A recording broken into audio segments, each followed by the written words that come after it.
Good morning everybody. आज हम political science and international relations पर चर्चा करेंगे। राजनीति विज्ञान एवं अंतर्राष्ट्रीय संबंध, ये जो सब्जेक्ट है इसको लेके तो मैं आज डिस्कशन करूंगा। लेक्चर का ऑब्जेक्ट ये है कि किसी ऑप्शनल सब्जेक्ट्स को हमें कैसे यूपीएससी के लिए डिसाइड करना चाहिए, क्योंकि ऑप्शनल सब्जेक्ट्स आपके फाइनल सिलेक्शन में बहुत ही इंपॉर्टेंट रोल प्ले करता है, बहुत ही महत्वपूर्ण भूमिका होती है किसी भी ऑप्शनल सब्जेक्ट्स की आपके फाइनल सिलेक्शन में। मतलब मैं तो ये कहना चाहूँगा कि लगभग 50% सिलेक्शन आपका जो है आपके ऑप्शनल सब्जेक्ट डिसाइड करने से ही हो जाता है। तो लेक्चर का ऑब्जेक्ट यही है कि ऑप्शनल सब्जेक्ट्स कैसे डिसाइड किया जाए।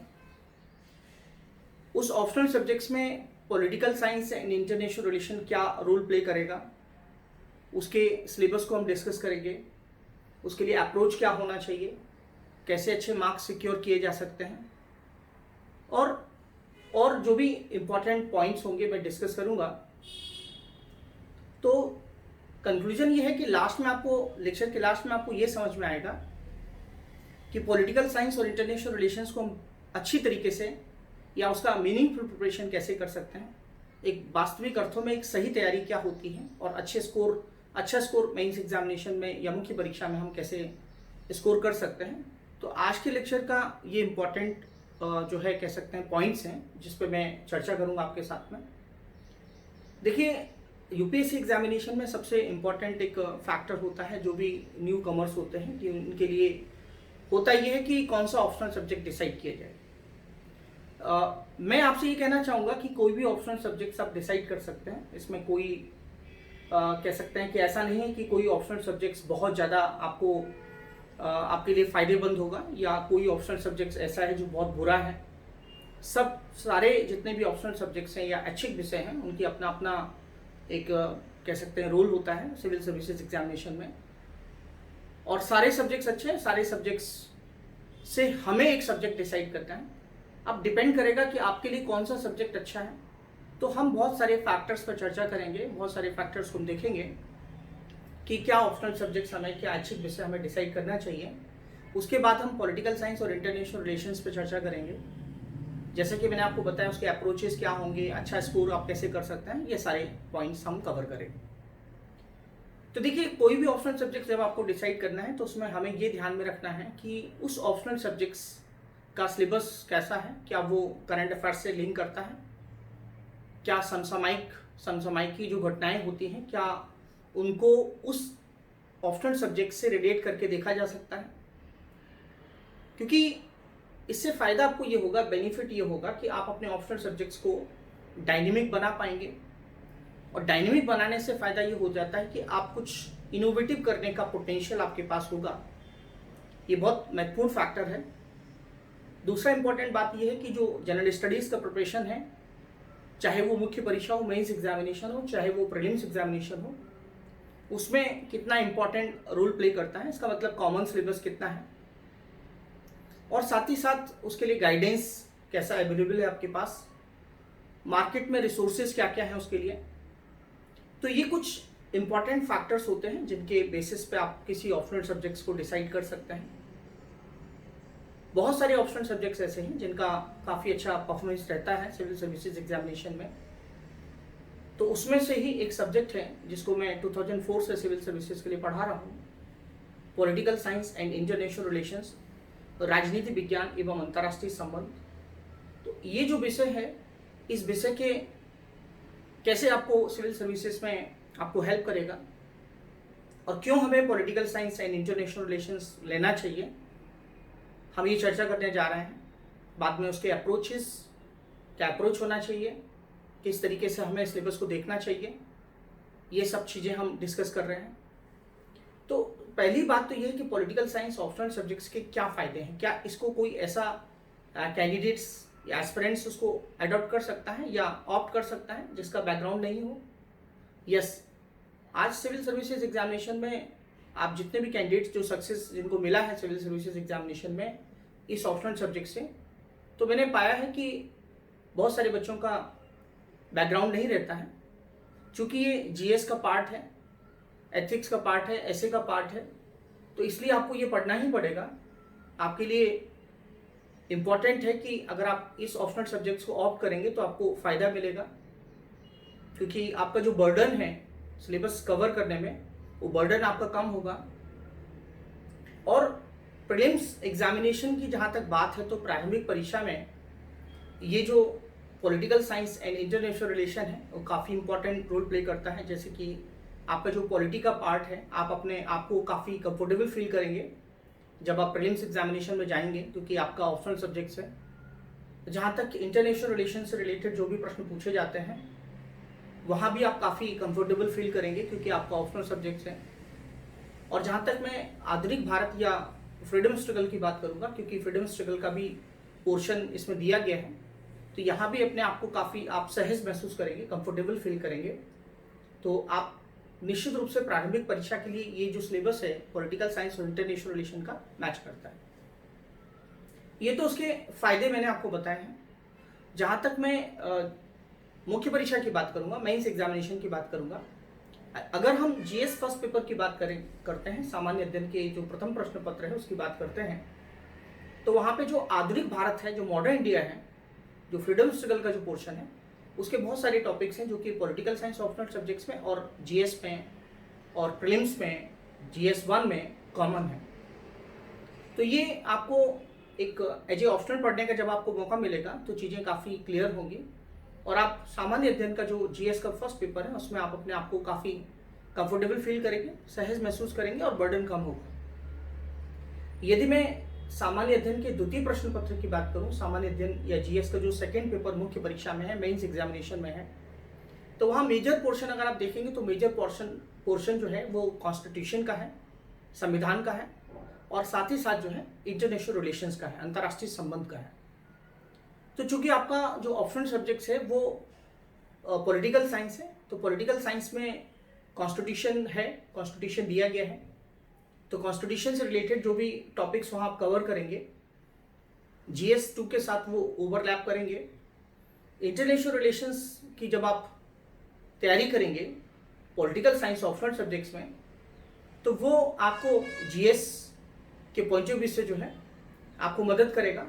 तो आप GS2 में अपने आप को काफ़ी कह सकते हैं कि सहज महसूस करेंगे, अलग से आपको प्रिपरेशन करने की ज़रूरत नहीं है, कंफर्टेबल फील करेंगे और अच्छे मार्क्स लेके आएंगे। जनरली पॉलिटिकल साइंस जिन बच्चों का रहा है, मैंने देखा है कि GS2 में उनके मार्क्स अच्छे हैं, ऐसा मैंने पाया है, एनालिसिस किया है। तो ये पेपर आप दूसरे बच्चों से जो कि अदर ऑप्शनल सब्जेक्ट्स के, उनसे निश्चित रूप से बेहतर अंक आएंगे आपके, ऐसा मैंने पाया है। जहाँ तक हम देखेंगे कि आपके सिविल सर्विसेज एग्जामिनेशन में एक ऑप्शनल सब्जेक्ट्स, एथिक्स और साथ साथ में जो ऐसे हैं, ये सब्जेक्ट्स ऐसे हैं, ये तीनों पेपर ऐसे हैं, ऑप्शनल सब्जेक्ट्स, ऐसे और एथिक्स, ये जो है इससे ही आपका सिलेक्शन सिविल सर्विसेज एग्जामिनेशन में डिसाइड होगा। पॉलिटिकल साइंस सब्जेक्ट लेने से फ़ायदा ये है कि पॉलिटिकल साइंस में बहुत सारे आपको थिंकर्स पढ़ने की आवश्यकता पड़ेगी। वेस्टर्न थिंकर्स हो गए, प्लेटो, अरिस्टोटल, मार्क्स, J.S. मिल, बेंथम। तो ये कहीं ना कहीं आपको एथिक्स के पेपर में आपकी जो मैच्योरिटी लेवल है उसको डेवलप करने में या उस तरीके की थिंकिंग जिस तरीके की हमें एथिक्स में आवश्यकता होती है, तो एथिक्स के पेपर में इसके सपोर्ट के साथ आप दूसरों से आगे सोचेंगे और दूसरों से आगे सोचने के साथ चूंकि आपको बैकअप मिलेगा उसका, तो आप एथिक्स के पेपर में काफ़ी अच्छा परफॉर्मेंस दे सकते हैं। और ऐसा कि मैंने देखा है कि पॉलिटिकल साइंस सब्जेक्ट्स जिन बच्चों का रहा है उन्होंने काफ़ी अच्छा स्कोर किया है। तो कॉमन जो प्रिपरेशन होगी आपके लिए फ़ायदेमंद होगी। जहाँ तक मैं अगली बात करता हूँ वो ऐसे के पेपर की बात करता हूँ। जैसे कि आपने देखा होगा कि पिछले सालों में सिविल सर्विसेज एग्जामिनेशन में जिस प्रकार के ऐसे पूछे जा रहे हैं वो फिलोसफिकल ऐसे होते हैं, और चूंकि सामान्य अध्ययन का टेस्ट इसमें नहीं होता है, तो जो फिलोसफिकल ऐसे हैं उनके लिए आपको ज़रूरत होती है, थिंकर्स को पढ़ने की ज़रूरत होती है, आइडियोलॉजीज़ को पढ़ने की ज़रूरत होती है, विचारधाराओं को पढ़ने की आवश्यकता होती है। तो निश्चित रूप से कहीं ना कहीं जो है आप ऐसे के पेपर में भी दूसरों से बेहतर अपने आप को फील करेंगे आप, ऐसा मेरा मानना है। तो जिस तरीके की जो ओवरलैपिंग है, जो आपको बेनिफिट इसका मिलने वाला है, तो अगर आप इन फैक्टर पर सोचना चाह रहे हैं कि मुझे अपना बर्डन कम करना है और अच्छा स्कोर मुझे ऐसे एथिक्स और GS2 में करना है, और चूंकि ऑप्शनल सब्जेक्ट्स बहुत इंपॉर्टेंट रोल प्ले करता है, तो अगर आप इस ऑप्शनल सब्जेक्ट्स को लेंगे तो इसमें देखेंगे कि बहुत सारे क्वेश्चन जो है रिपीट होते हैं। स्टैटिक पोर्शन जो इसका है उसमें काफ़ी क्वेश्चन रिपीट होते हैं। अगर आप सेकेंड पेपर की भी बात करेंगे तो सेकेंड पेपर में कुछ जो फंडामेंटल चीज़ें हैं वो लगातार वही रिपीट होकर पूछी जाती हैं।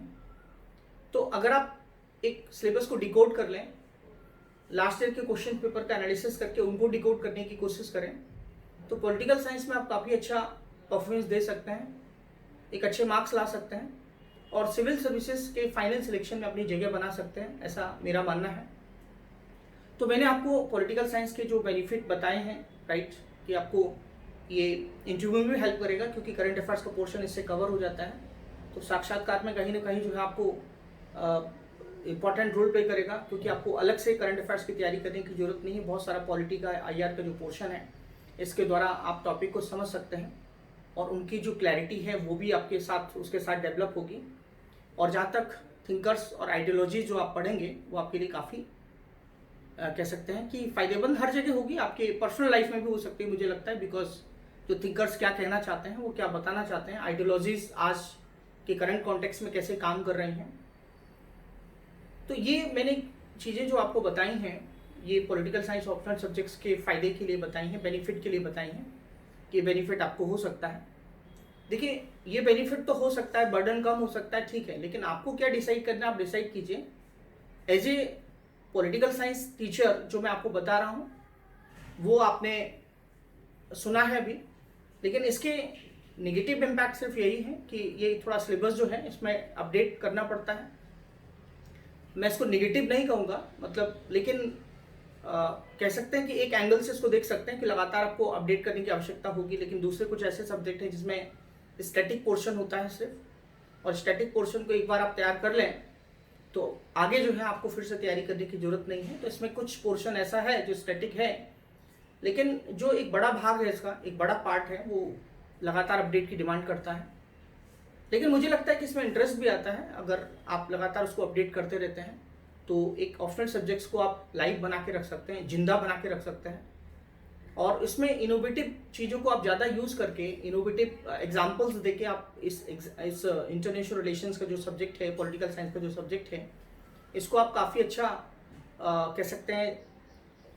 अगर आप अपनी लाइफ में इसको इम्प्लीमेंट करने की कोशिश करेंगे डेली बेसिस पे और चीज़ों को समझेंगे, और समझने के बाद उनको करंट कॉन्टेक्स्ट में देख के चीज़ें बेहतर ढंग से समझ में आएंगी, कॉन्सेप्ट क्लैरिटी होगी और आपकी और निश्चित रूप से जो है परफॉर्मेंस आप अच्छा दे पाएंगे, ऐसा मेरा मानना है।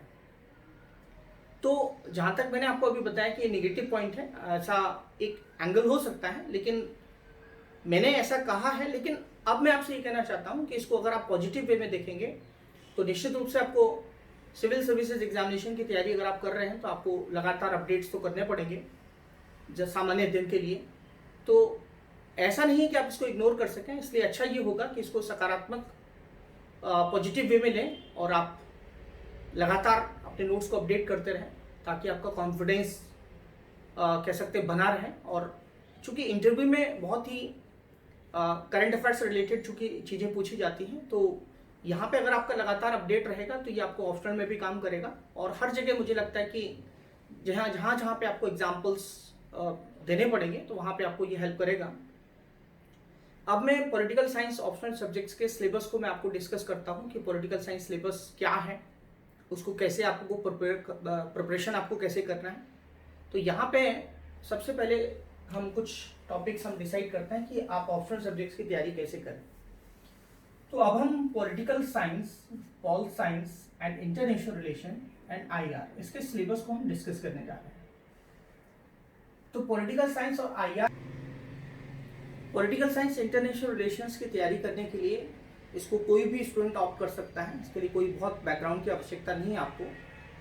आपके कह सकते हैं इस सिलेबस को या इस सब्जेक्ट को आपको कैसे तैयारी करना है, इस सिलेबस को हम समझते हैं ताकि आप अपने प्रिपरेशन को ठीक से कर सकें। मैं इसको बहुत इजी वे में आपको समझाऊंगा कि क्या पॉलिटिकल साइंस है, क्या इसके सिलेबस में है, कैसे कैसे आपको काम करेगा।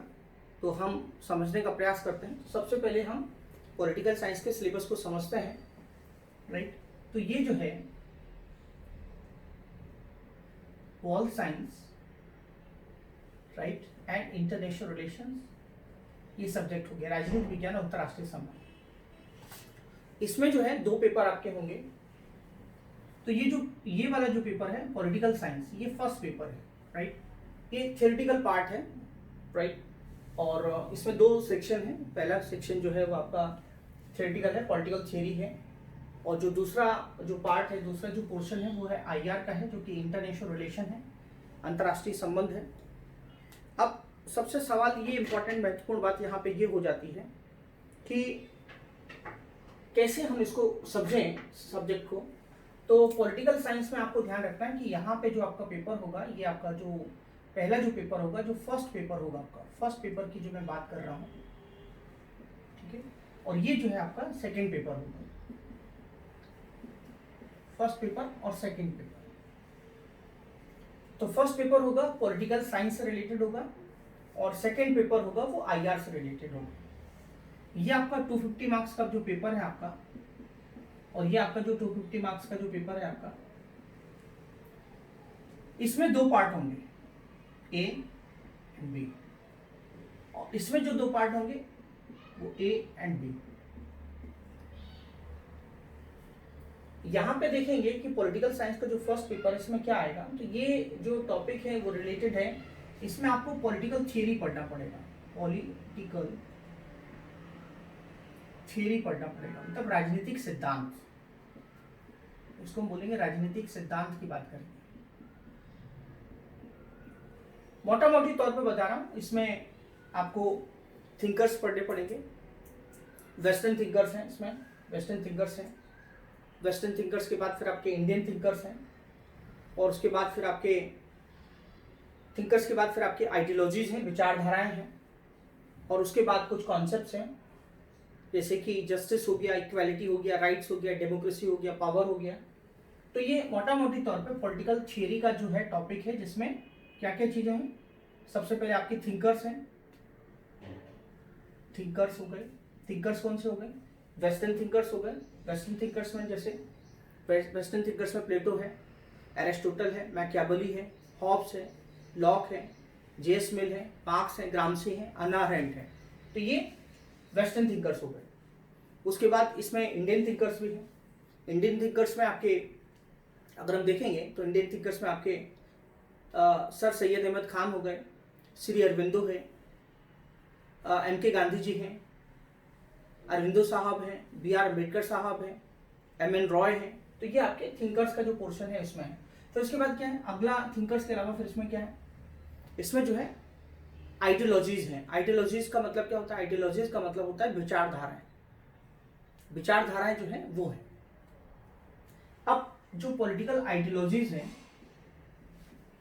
पॉलिटिकल आइडियोलॉजीज हैं, हम उनकी बात करेंगे। राजनीतिक विचारधाराएं क्या है, जैसे लिबरलिज्म क्या होता है, उदारवाद, सोशलिज्म क्या होता है, समाजवाद, मार्क्सिज्म क्या होता है, मार्क्सवाद, फासिज्म क्या है, फासीवाद क्या है, गांधीज्म, फेमिनिज्म। तो आप देखेंगे ये पॉलिटिकल आइडियोलॉजीज और जो थिंकर्स का पोर्शन है, अपने आप को बहुत कंफर्टेबल आप फील करेंगे ऐसे और एथिक्स के पेपर में। जहाँ तक मेरा मानना है ये काफ़ी एक अच्छा पोर्शन इस कह सकते हैं दिया गया है। उसके बाद जो कॉन्सेप्ट्स हैं, कॉन्सेप्ट्स में आप देखेंगे कि यहाँ पे कॉन्सेप्ट्स, न्याय क्या होता है, जस्टिस, इक्वालिटी क्या होती है, समानता, राइट्स, राइट, अधिकार क्या होते हैं, डेमोक्रेसी, लोकतंत्र, पावर, ये सारे जो कॉन्सेप्ट्स हैं यहाँ पे दिए गए। और ये न्याय का जो कॉन्सेप्ट है, जैसे रॉल्स का कॉन्सेप्ट हमेशा पूछा जाता है, तो आप ये चीज़ बता पाएंगे कि जस्टिस समाज में, सोसाइटी में कैसे प्रोवाइड की जा सकती है। करंट कॉन्टेक्स्ट में आप उसको देख सकते हैं। रिजर्वेशन के मैटर में आप बता सकते हैं कि जस्टिस कैसे, जॉन रॉल्स का जो कॉन्सेप्ट है वो कैसे हम इम्प्लीमेंट कर सकते हैं। अफर्मेटिव एक्शंस क्या होते हैं, सरकार के द्वारा से क्या अफर्मेटिव एक्शंस लिए जाते हैं, हमारी कॉन्स्टिट्यूशन में अफर्मेटिव एक्शंस क्या है, राइट। समानता के बारे में आप बता सकते हैं कि सोसाइटी में इक्वालिटी कैसे इंपॉर्टेंट है। थिंकर्स के बेसिस पे आप बता सकते हैं। राइट्स, ह्यूमन राइट्स, इनके बारे में आप, डेमोक्रेसी है, लोकतंत्र है। तो ये कुछ चीज़ें, ये टॉपिक मुझे लगता है काफ़ी रिच टॉपिक है ये। और ये आपके प्रिपरेशन को काफ़ी डायनेमिक बनाएगा। और आप चीज़ों को, मुझे लगता है कि जो थिंकर्स हैं और आइडियोलॉजीज हैं, इनको आपको समझना ये कि थिंकर्स क्या कहना चाहता है, थिंकर्स अपने क्या विचार देना चाहता है, गांधी जी क्या बोलना चाहते हैं, गांधी जी के जो आज के आइडियाज़ हैं वो कैसे सोसाइटी में इम्प्लीमेंट होकर क्या क्या प्रॉब्लम्स को रिजॉल्व कर सकते हैं। हमें इस डायरेक्शन में सोचना है। उनके कौन कौन से आइडियाज़ ऐसे हैं जो कि आज कह सकते हैं उनका रिलेवेंस है, राइट, आज उनकी प्रासंगिकता बनी हुई है। तो इस ढंग से अगर उनके आइडियाज़ को देखेंगे, समझेंगे वो क्या कहना चाहते हैं, इनको हम कैसे इम्प्लीमेंट कर सकते हैं, तो मुझे लगता है कि आप काफ़ी बेहतर पोजीशन में रहेंगे। तो इस तरीके से मैंने आपको ये पोर्शन के बारे में डिस्कस किया, जिसमें आपको मोटा मोटी तौर पे थिंकर्स पढ़ने हैं और पॉलिटिकल आइडियोलॉजीज पढ़नी, कॉन्सेप्ट पढ़ना है। जिन बच्चों का बैकग्राउंड नहीं होता है उनको पॉलिटिकल साइंस के इस पोर्शन में काफ़ी बड़ी प्रॉब्लम्स, चैलेंज फेस करना पड़ता है, क्योंकि जब वो बेंथम स्टार्टिंग में पढ़ते हैं या फिर प्लेटो पढ़ते हैं, एरिस्टोटल पढ़ते हैं, तो उनको ये समझ में नहीं आता है कि एरिस्टोटल ने क्या बोला है, प्लेटो ने क्या बोला है। कहीं कहीं पे थोड़ा मिक्सिंग हो जाता है कि ये प्लेटो बोल रहे हैं या एरिस्टोटल बोल रहे हैं। तो इसको पढ़ने का सही क्रम क्या है, आप जरा समझ लीजिए इस चीज़ को, कि अगर आपको पॉलिटिकल साइंस पढ़ना है तो सबसे पहले आप थिंकर्स पढ़िए। थिंकर्स का मतलब है या तो आप वेस्टर्न थिंकर से स्टार्ट कर सकते हैं या फिर आप इंडियन थिंकर से स्टार्ट कर सकते हैं। तो आप थिंकर्स जब आप पढ़ेंगे तो थिंकर्स के जितने भी थिंकर्स हैं, राइट, जितने भी थिंकर्स एग्जाम्स में हैं जो आपके दिए गए हैं, इन थिंकर्स के बारे में प्लस पॉइंट क्या है। थिंकर्स के बारे में प्लस पॉइंट ये है कि इनसे क्वेश्चन रिपीटेड होता है। अब जैसे मैं एग्जाम्पल लेता हूँ, बेंथम का एग्जाम्पल लेता हूँ। बेंथम ने हैप्पीनेस की बात की है, राइट। तो हैप्पीनेस की अगर बेंथम ने बात की है तो उनका जो हैप्पीनेस का जो है, जो कॉन्सेप्ट है, अगर आपने वो ठीक से तैयार कर लिया तो मतलब आप एग्जाम में ठीक से लिख सकते हैं। या हम प्लेटो ने फिलोसफर किंग की बात की कि फिलोसफर किंग क्या होता है, राइट, या उन्होंने एक कम्युनिस्ट सोसाइटी की कैसे बात की है, राइट। तो यहाँ पे मैं ये कहना चाहता हूँ कि हर थिंकर कुछ कहना चाहता है, उसकी कुछ स्पेशल फिलॉसफी है। अगर हमने उस फिलॉसफी को समझ लिया कि वो क्या कहना चाहता है, तो मुझे लगता है कि हमारे लिए बहुत इजी हो जाता है और हम उसको ठीक से एक्सप्लेन भी कर पाएंगे, बता भी पाएंगे। तो आप थिंकर्स को समझने की कोशिश करें, ना कि याद करने की। और कुछ कीवर्ड्स, की टर्म्स जो होते हैं उनके, जो उन्होंने कहा है, उनको अगर आप लेके चलेंगे, जैसे मैंने आपको अभी एग्जाम्पल दिया है, जैसे मिल है, मिल साहब ने लिबर्टी की बात की है। तो आपको ध्यान रखना है कि जब भी आप थिंकर्स को तैयार करें तो थिंकर्स की बुक को जरूर आप लिखें कि थिंकर्स की वो कौन सी बुक है जिसमें उसने क्या कहा है। ये एग्जामिनर के लिए काफ़ी इंपॉर्टेंट होता है कि उसके क्या स्टेटमेंट है, आपके उनके स्टेटमेंट दे दिया जाता है, उनकी फिलॉसफी दे दी जाती है, फिर आपको उसको एक्सप्लेन करना होता है। तो थिंकर्स को जब आप तैयार करेंगे तो थिंकर्स को पहले तैयार करें, और थिंकर्स को तैयार करने के बाद जब आप आइडियोलॉजीज पढ़ेंगे, तो जैसे आप मान लिया फॉर एग्जाम्पल सोशलिज्म पढ़ रहे हैं, या फॉर एग्जाम्पल आप फेमिनिज्म पढ़ रहे हैं, या आप लिबरलिज्म पढ़ रहे हैं, उदारवाद पढ़ रहे हैं, तो आपको ये समझ में आएगा कि लिबरल थिंकर कौन है। जैसे जॉन लॉक है, John Locke father of liberalism है, उदारवाद का एक चिंतक है।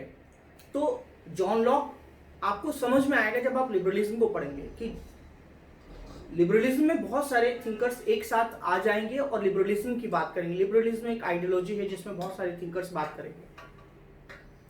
तो यहाँ पे मैं ज़्यादा चीज़ों को डिफिकल्ट नहीं बनाऊंगा, सिंपल तरीका यही है कि आप थिंकर्स के लास्ट ईयर के क्वेश्चंस पेपर को आप ठीक से देख लें, समझ लें कि बेंथम से क्या क्या क्वेश्चंस पूछे गए हैं, प्लेटो से क्या क्या क्वेश्चन पूछे गए हैं, एरिस्टोटल से क्या क्या क्वेश्चन पूछे गए हैं। तो मुझे लगता है कि आपका 90% प्रिपरेशन तो वहीं हो जाएगा कि उस टॉपिक से क्या पूछा जाता है। फिर जब हमें ये समझ में आ जाए कि किस थिंकर से क्या पूछा जाता है, तब आप पढ़ने की शुरुआत करें, राइट। ऐसा नहीं कि डायरेक्टली आप बुक लेके बैठ गए और पढ़ने लगे, तो मुझे लगता है कि आपके लिए एक बहुत बड़ा टास्क होगा, बहुत डिफिकल्ट फील, मतलब अपने आप को बहुत समस्याओं से घिरा हुआ पाएंगे, ऐसा मेरा मानना है। तो इसलिए आप जो भी थिंकर्स हैं उनके लास्ट ईयर के क्वेश्चन पेपर देख के ये डिसाइड कर लें कि इनमें से क्या क्या पूछा जाता है, और उस हिसाब से अपने जो प्रिपरेशन है उसको आप डायनेमिक बनाएं और चीज़ों को जल्दी से जल्दी समझ के और उनके लाइव एग्जाम्पल देके इस स्टैटिक पोर्शन को आप थोड़ा सा डायनेमिक बना सकते हैं, जिससे सिविल सर्विसेज एग्जामिनेशन में दूसरों से बेहतर आप कुछ कर पाएंगे और आपको अच्छे मार्क्स मिलेंगे। मैं बार बार बता रहा हूँ कि पहले थिंकर्स कंप्लीट करने हैं, थिंकर्स के बाद फिर आपका आइडियोलॉजीज कंप्लीट करनी है, विचारधाराओं पे जो टॉपिक है वो कंप्लीट करना है, और फिर तीसरे जो है कॉन्सेप्ट्स पे आपको ध्यान देना है। तो पहला आप ये काम करेंगे, फिर दूसरा आइडियोलॉजीज पे काम करेंगे, फिर आप कॉन्सेप्ट पे काम करेंगे। तो ये पहला पोर्शन है, स्टैटिक है। लेकिन इसमें एग्जाम मैंने आपको क्या बताया, स्टैटिक पोर्शन को अच्छे से अभी तैयार कर सकते हैं, फिर जब आपका मेंस देने का मौका आएगा तब आप आंसर राइटिंग कर सकते हैं।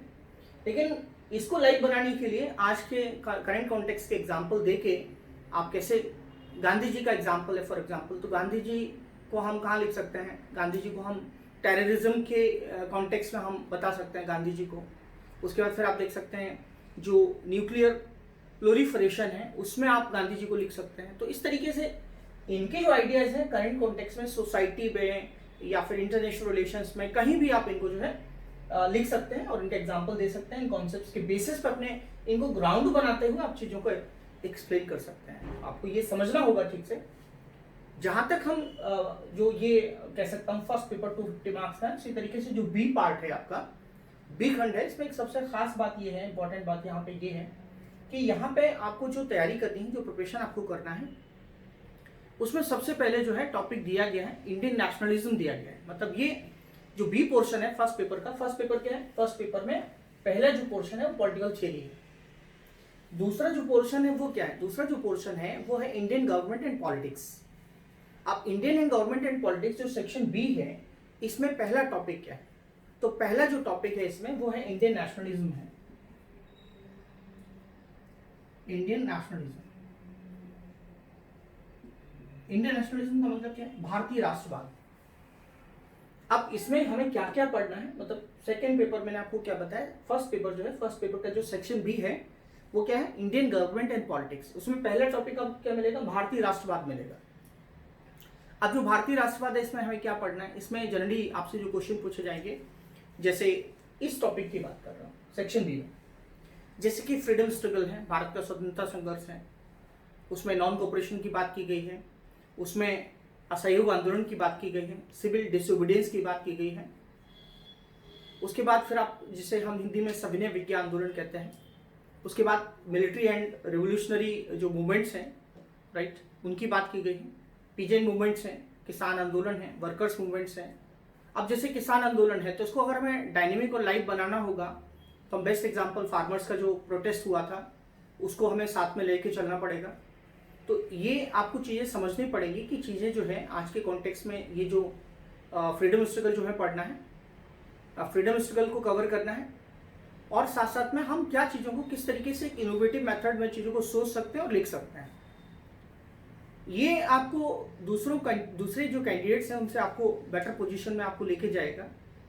जहाँ तक अगला जो पोर्शन है इसमें हमें इंडियन नेशनलिज्म के बाद पढ़ना है, वो हमें देखना है कि जो पर्सपेक्टिव्स हैं, right, on Indian national movements, मतलब जो भारतीय राष्ट्रीय आंदोलन है उसके क्या परिप्रेक्ष्य क्या थे। जैसे भारतीय राष्ट्रीय आंदोलन में क्या था कि सभी लोग जो है आज़ादी, सभी लोग चाहते थे कि आज़ादी मिले, लेकिन आज़ादी का तरीका सभी का अलग अलग था, राइट। हर जैसे फॉर एग्जांपल प्रत्येक व्यक्ति, जैसे मार्क्सिस्ट है तो मार्क्सिस्ट लोग आज़ादी को अपने हिसाब से चाहते थे, लिबरल अपने हिसाब से चाहते थे, रेडिकल्स अपने हिसाब से चाहते थे, दलित अपने हिसाब से चाहते थे। तो सबका नज़रिया क्या था ये हमें इस टॉपिक में समझना है। आगे हम देखेंगे तो अगला जो तीसरा टॉपिक है जो कि इसी पोर्शन से रिलेटेड है वो कॉन्स्टिट्यूशन है, और जो कॉन्स्टिट्यूशन का जो मेजर पोर्शन है वो जीएस और यहाँ ओवरलैप करता है। मुझे लगता है कि संविधान कैसे बना, उसकी विशेषताएं क्या हैं, और प्रीएम्बल हो गया, फंडामेंटल राइट्स हो गए, फंडामेंटल ड्यूटीज हो गए, डीपीएसपी हो गया, पार्लियामेंट्री सिस्टम क्या है, प्रेसिडेंशियल सिस्टम क्या है, बेसिक स्ट्रक्चर का कॉन्सेप्ट क्या है, अमेंडमेंट कैसे होता है, judicial review, right, legislature, executive, Panchayati Raj, different commissions, federalism, union state relation, planning, economic development. तो ये जो है ये पोर्शन कहीं ना कहीं कॉन्स्टिट्यूशन के मेजर पोर्शन को कवर करता है, एंड ये आपको हेल्प करेगा जीएस पेपर में। जीएस पेपर की भी आपकी तैयारी अच्छी होगी जैसे मैंने आपको बताया, तो आप इस सिलेबस को ठीक से तैयार करें। और अगला जो प्रिपरेशन होगा आपका प्लानिंग और इकोनॉमिक डेवलपमेंट का होगा, जो कि इकोनॉमी का पार्ट है। कहीं ना कहीं यहाँ भी आप एक कुछ टॉपिक आप इकोनॉमी के ठीक से कर पाएंगे। इकोनॉमी में क्वेश्चन जो पूछे जाते हैं जीएस में, यहाँ आपको ओवरलैपिंग दोनों में मिलेगा। और तो तीसरा जो आगे जो पोर्शन है वो है पॉलिटिकल सिस्टम। अब पॉलिटिकल सिस्टम में जैसे आप देखेंगे कास्ट है, रिलीजन है, राइट। आप देखेंगे पार्टी सिस्टम है, सोशल मूवमेंट्स हैं, इस टाइप के टॉपिक्स आपको पढ़ने हैं। और पॉलिटिकल सिस्टम में जैसे फॉर एग्जांपल कोलिशन गवर्नमेंट है, अभी आप देखेंगे कि महाराष्ट्र का जो एपिसोड हो रहा है, महाराष्ट्र में आप देख रहे हैं एंटी डिफेक्शन लॉ कैसे काम करता है, राइट, यहाँ पे कैसे काम करेगा। कोलिशन गवर्नमेंट अभी सेंटर में बन रही है, नहीं बन रही है, स्टेट में कोलिशन गवर्नमेंट किस तरीके से काम कर रहा है। तो ये सब कुछ लाइव है, आप देख सकते हैं, कुछ लाइव चीज़ें हैं जो आप देख सकते हैं। जहाँ तक कास्ट की बात करेंगे तो भारत में कास्टिज्म कैसे है, सरकारें कास्ट के बेसिस पे कैसे बनती हैं, कोलिशन कैसे बनता है। तो ये जो सिलेबस है उसको लाइव अगर आप समझने की कोशिश करेंगे और लाइव एग्जाम्पल्स आप चीज़ों को देंगे तो निश्चित रूप से आपको फायदा होगा। तो ये मैंने आपको पॉलिटिकल साइंस की बात की है, पॉलिटिकल साइंस के पेपर की बात की है। सेकेंड पेपर को हम समझने की कोशिश करेंगे। तो जो सेकेंड पेपर है, देखिए ये जो फर्स्ट पेपर का जो ए पार्ट है, ये पूरा जो है कह सकते हैं कॉन्सेप्चुअल पेपर है, कॉन्सेप्चुअल पार्ट है ऊपर वाला, लेकिन हमें डायनेमिक बनाना है जैसे मैंने आपको पहले ही बताया। लेकिन जहां तक सेकंड पेपर की पॉलिटिकल साइंस की बात की तो ये भी 250 मार्क्स का पेपर है। और यहाँ पे जो सिलेबस है वो आपका कंपैरेटिव पॉलिटिक्स है। अगर आप देखेंगे ये वाला जो पेपर है, सेकंड पेपर की बात कर रहा हूँ, जो कि IR क्या लिखा जाता है, अंतर्राष्ट्रीय संबंध। तो ये जो कंपैरेटिव पॉलिटिक्स की बात करेंगे तो कंपैरेटिव पॉलिटिक्स को हम क्या बोलते हैं, कंपैरेटिव पॉलिटिक्स को हम तुलनात्मक राजनीति कहते हैं, तुलनात्मक राजनीति। ये हमें यहां पढ़ने को मिलेगा। साथ ही साथ यहां पे हमें क्या पढ़ना है, हमें यहां पे पढ़ना है, मैं ए पार्ट की बात कर रहा हूं। उसके बाद यहां पे क्या पढ़ना है हमको, यहां पे हमें पढ़ना है इंटरनेशनल पॉलिटिक्स के बारे में पढ़ना है, इंटरनेशनल पॉलिटिक्स के बारे में पढ़ना है, अंतरराष्ट्रीय राजनीति के बारे में पढ़ना है। तो ये जो दोनों टॉपिक हैं जो सेक्शन ए में दिए गए हैं, comparative politics and international politics, ये स्टैटिक पार्ट है पॉलिटिकल साइंस का, जो कि IR का जो सेकंड पेपर है, अंतरराष्ट्रीय संबंध का जो सेकंड पेपर है, उसके सेक्शन ए में दिया गया है। तो स्टैटिक पोर्शन हो गया, इसको भी आप डायनेमिक बना सकते हैं जैसे मैंने बताया आपको। बाद में इसी मैं कह सकता हूं कि यही जो एरिया है, जो सेक्शन ए है, इसमें कुछ टॉपिक आपको पढ़ना है, जैसे WTO पढ़ना है आपको, यूनाइटेड नेशंस के बारे में पढ़ना है, यूरोपीय यूनियन के बारे में पढ़ना है, आसियान के बारे में पढ़ना है, अपेक के बारे में पढ़ना है, सार्क के बारे में पढ़ना है, नाफ्टा के बारे में पढ़ना है। ये दिए भले यहाँ पे गए हैं, ठीक है, आपको मैं एक एडवाइस दूंगा कि आप ए सेक्शन में ये तैयारी करें। और जो बी सेक्शन है, बी सेक्शन क्या है IR का, बी सेक्शन है India and the world, India and the world, मतलब भारत एवं विश्व। अब भारत एवं विश्व में मोटा मोटी तौर पर हमको क्या पढ़ना है, भारत एवं विश्व में मोटा मोटी तौर पे हमको जो पढ़ना है, ये पूरा सिलेबस जो है पूरा GS से लिंक करता है, जनरल स्टडीज के जो सेकंड पेपर है उससे। तो ये काफ़ी डायनेमिक है, इसमें आपको लगातार अपडेट की आवश्यकता है। तो इंडिया एंड द वर्ल्ड में जैसे इंडियन फॉरेन पॉलिसी के बारे में पढ़ना है कि भारत की जो विदेश नीति है वो क्या है। भारत की विदेश नीति के बारे में एक लेक्चर पहले रिकॉर्ड किया है, अगर आप उसको चाहे तो देख सकते हैं, उसमें क्या पढ़ना है ये मैंने बताया है। उसके बाद इंडिया के जो रिलेशंस हैं पूरे कंट्रीज़ के साथ में, जैसे कि सुपर पावर्स हैं उनके साथ में हमारी क्या रिलेशंस हैं, या उनकी फॉरेन पॉलिसी क्या है, राइट। उस तरीके से कुछ जो इंटरनेशनल ऑर्गेनाइजेशंस हैं, WTO है, यूनाइटेड नेशंस है, यूरोपीय यूनियन है, आसियान है, अपेक है, सार्क है, नाफ्टा है, ब्रिक्स है, इनके बारे में हमको पढ़ना है, WTO के बारे में पढ़ना है। भारत की फॉरेन पॉलिसी में जैसे आपका लुक ईस्ट पॉलिसी क्या है, या नेबरहुड फर्स्ट पॉलिसी क्या है, भारत के दूसरे देशों के साथ क्या रिलेशंस हैं, भारत के न्यूक्लियर क्वेश्चंस क्या क्या हैं। तो इस तरीके से अगर आप देखेंगे, अब कुछ ग्लोबल कंसर्न भी है, मैं आपको बताऊं कुछ ग्लोबल कंसर्न भी है, जैसे टेररिज्म है, ह्यूमन राइट्स है, डेमोक्रेसी है, इन्वायरमेंटल इश्यूज हैं, राइट। तो अगर आप ये पेपर जो है आप एक उसके बेसिक्स आप तैयार कर लेंगे, बेसिक चीज़ें, और उसके बाद फिर उसको लगातार अपडेट करते रहेंगे, तो ये जो पोर्शन है काफ़ी अच्छा है और ये बहुत ही इंपॉर्टेंट रोल प्ले करता है आपके GS2 में और साथ ही साथ आपके IR में। और यहाँ पे अच्छे मार्क्स मिलते हैं काफ़ी अगर आप एक इनोवेटिव आंसर्स लिखते हैं। तो ये मैंने जो पॉलिटिकल साइंस का जो सिलेबस है उसको डिस्कस किया है। तो कुछ सजेशंस दूंगा जो कि पॉलिटिकल साइंस इंटरनेशनल रिलेशंस में हमको करना चाहिए। तो अगर आप सिविल सर्विसेज में फाइनल मेरिट लिस्ट में अपनी जगह बनाना चाहते हैं तो ये ऑप्शनल सब्जेक्ट्स आपको काफ़ी हेल्प करेगा, चूँकि क्वेश्चन रिपीट होते हैं। अगर आप लास्ट ईयर के क्वेश्चन पेपर को देखेंगे तो बहुत सारे टॉपिक ऐसे हैं, जैसे यूनाइटेड नेशंस की हम बात करें तो पहले से पता है यूनाइटेड नेशंस में परमानेंट सीट का जो मुद्दा चल रहा है, इशू चल रहा है। यूनाइटेड नेशंस में रिफॉर्म्स की बात चल रही है। यूनाइटेड नेशंस में आपने देखा होगा कि किस तरीके से अमेरिका का या जिनको P5 नेशंस है उनका कैसे दबदबा रहता है। तो यूनाइटेड नेशंस ने कैसे काम किया है, उसकी प्रासंगिकता क्या है, रिलेवेंस क्या है, उसको हम यूक्रेन और रशिया के एपिसोड में देख सकते हैं। तो ये चीज़ें हर जगह हर टॉपिक में कुछ ना कुछ पोटेंशियल ऐसा है जो हमको समझ में आता है कि हमको ये पढ़ना है, या इंडिया का कंट्रीब्यूशन यूनाइटेड नेशंस में कैसा रहा है।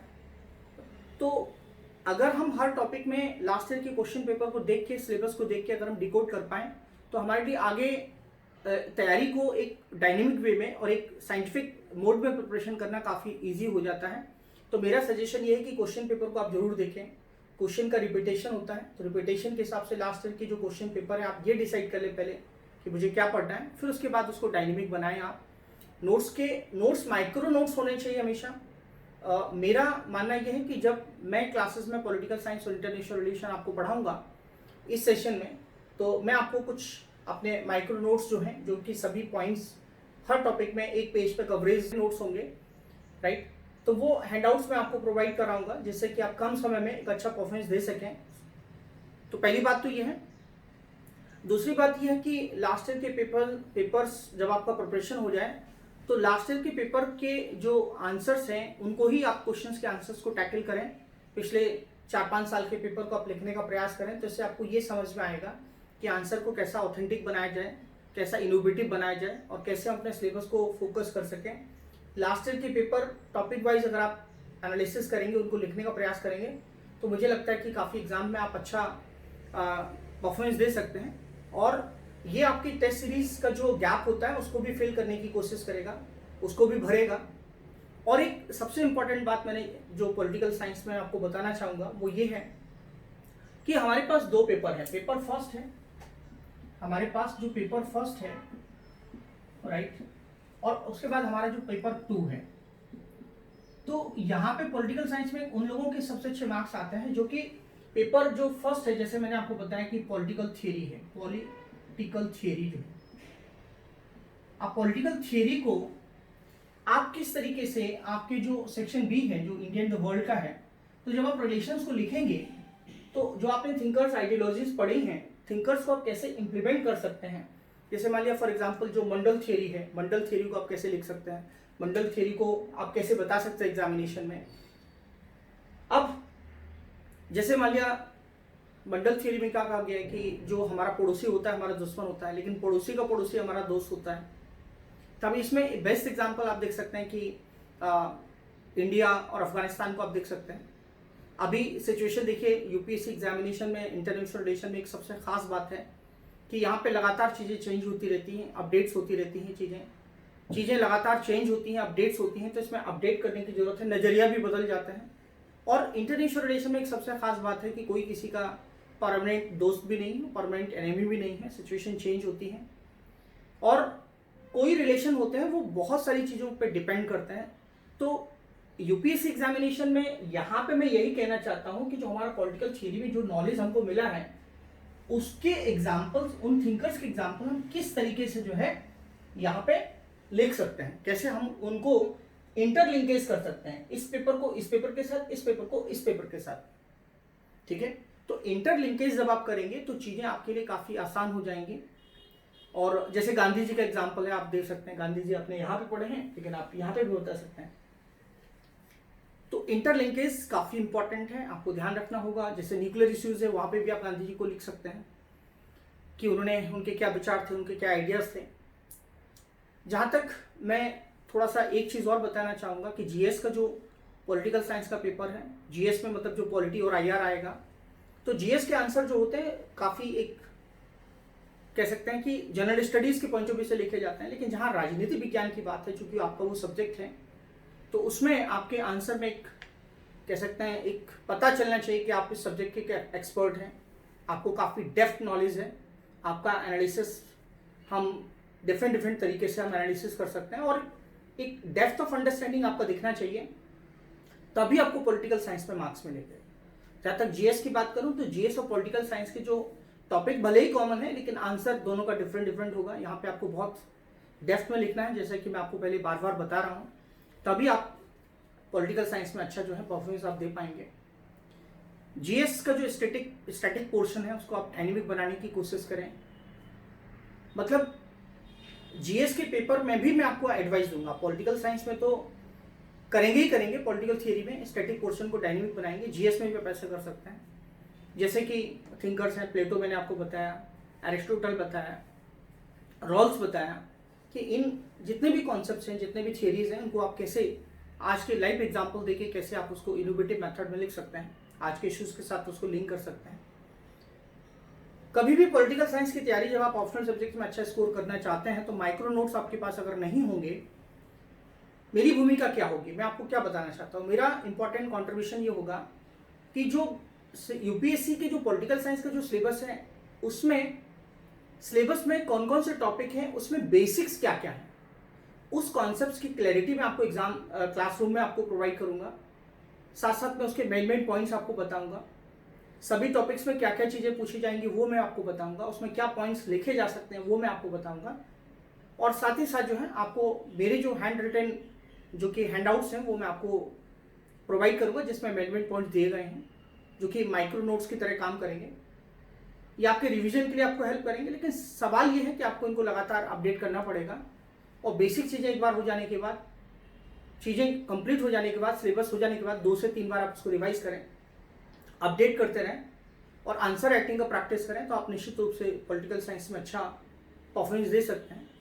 एक बात मैं और आपको बताऊंगा कि जितनी स्टैटिक पोर्शन है उसको अप्लाई करने की कोशिश करेंगे, डायनेमिक बनाने की कोशिश करेंगे, इनोवेटिव बनाने की कोशिश करेंगे, तो ये काफ़ी इंपॉर्टेंट होगा आपके लिए। हमारे पास जो थिंकर्स हैं, देखिए थिंकर्स क्या होता है, थिंकर्स ने जो आइडियोलॉजी दी उनके समय में दी, उनके समय में क्या कंडीशंस थी, किस सिचुएशन में थे, तब उन्होंने जाके जो है अपनी थियरीज को दिया। उनके थियरीज का हम क्रिटिसिज्म कर सकते हैं, आप क्रिटिसिज्म कर सकते हैं, लेकिन क्रिटिसिज्म करना तो है ही, लेकिन साथ साथ में कंक्लूजन में उनको क्रेडिट देना भी आप ना भूलें, क्योंकि क्रेडिट का मतलब होता है उनकी थियरी आज के कॉन्टेक्स्ट में कैसे हमारे लिए उसका सिग्निफिकेंस है। इस चीज़ को आप जरूर ध्यान रखें। और हर टॉपिक में कुछ इंपॉर्टेंट की पॉइंट्स होते हैं, जिसमें हम की पॉइंट्स से ही हम इंट्रोडक्शन लिख सकते हैं। कंक्लूजन का मतलब होता है उनका सिग्निफिकेंस क्या है। तो ये हर हैंडआउट्स में आपके मेन पॉइंट्स होने चाहिए, जिससे आप एग्जाम की शुरुआत वहीं से कर सकें। साथ जहाँ तक मैं सोर्सेज की बात करूँगा, ये सब्जेक्ट को डायनेमिक बनाना है, तो जो सोर्सेज हैं, कुछ बेसिक बुक्स आती हैं, जैसे सबसे बेसिक बुक है एक प्लेटो टू मार्क्स बुक आती है मार्केट में, उसके बाद जेसी जोरी की बुक आती है, ओपी गौबा की बुक आती है। तो ये किताबें हिंदी और अंग्रेजी माध्यम दोनों में अवेलेबल हैं। लेकिन मुझे लगता है कि जो स्टूडेंट्स जिनका बैकग्राउंड नहीं है, उनके लिए डायरेक्टली बुक्स पर शिफ्ट करना उतना आसान नहीं होगा। अगर हमको समझ में चीज़ें आ जाती हैं तो हम चीज़ों को समझ सकते हैं और लिख भी सकते हैं। यहाँ पे याद करने जैसा कुछ नहीं, जिसमें मैंने चीज़ें आपको समझाई हैं, बुक्स के बारे में मैंने बताया है। जहाँ तक मेरा कंट्रीब्यूशन ये है कि यूपीएससी के जो सिलेबस है पॉलिटिकल साइंस और आईआर का, उसकी कॉन्सेप्चुअल क्लैरिटी क्या होगी, राइट, उसके हैंड रिटन नोट्स होंगे, जिसमें कि एनालिसिस के साथ साथ जो है कौन कौन से टॉपिक पे प्रश्न आपसे पूछे जा सकते हैं, क्या क्या प्रश्न पूछे गए हैं, उनका आंसर राइटिंग, उसमें क्या क्या इनोवेटिव होना चाहिए, कैसे उसको अपडेट करना है, और test series political science international relations की कि आप आंसर लिख के दिखाएं, मैं आपको चेक करके इवैल्यूएट करके उनको बताऊंगा। तो इस तरीके से आज मैंने एक जो इंट्रोडक्टरी लेक्चर अपने स्टूडेंट्स के लिए लिया है, ये निश्चित रूप से आपके काम आएगा। और अगले सेशन में हम पॉलिटिकल साइंस की फिर से आपको मिलते हैं।